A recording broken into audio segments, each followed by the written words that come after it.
Irridu nkomplu nżuru n-negozji u nisimgħu l-isfidi u l-aspirazzjonijiet tagħhom biex bekk nkunu nistgħu verament nifformulaw il-futur ta' pajjiżna. Kien dan il-messaġġ li wassal il-kap tal-Partit Nazzjonalista Alex Borch waqt żjara li għamel lill-kumpanija Camel Brand f'Talħandaq, kumpanija li ilha topera mill-1950 u li għandha legat qawwi fis-settur ta' distribuzzjoni ta' prodotti tal-ikel Malti, il-loġistika u l-produzzjoni ta' il-fuq minn 60 prodott.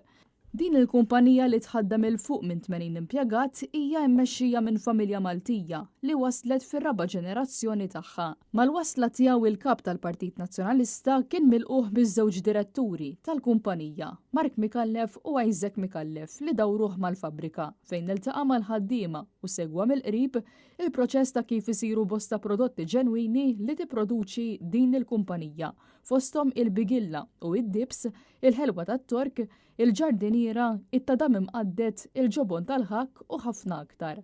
Apparti minn hekk il-kap tal-Partit Nazzjonalista Alex Borch żar ukoll imħażen fejn jinżammu il-prodotti. F'kummenti lil Net News, Alex Borch saħaq dwar l-importanza li l-Partit Nazzjonalista ikompli jisma' l-isfidi u l-ħsibijiet tan-negozji sabiex ikun jista' jaġixxi għalihom. Din hija parti mill-proċess tagħna li nżuru n-negozji nisimgħu l-ħsibijiet tagħhom, l-isfidi, l-opportunitajiet li hawn qudiemna u abbażi dan inkunu nistgħu nifformulaw il-programm elettorali tagħna, l-viżjoni tagħna ta' fejn iridu nieħdu il-pajjiżna l qudiem. Bla dubju din tallimna ħafna u nħares il qudiem biex inkomplu nżuru negozji bħal dawn u nitgħallmu minn għandhom biex inkomplu nagħmlu l-politika tan-nies min-nies.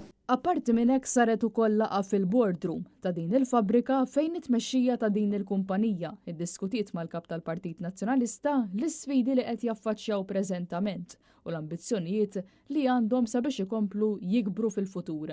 Għal din iż-żjara il-kap tal-Partit Nazzjonalista kien akkumpanjat mix-Shadow Ministers Tony Bezzina, Ryan Kallus u David Aġus.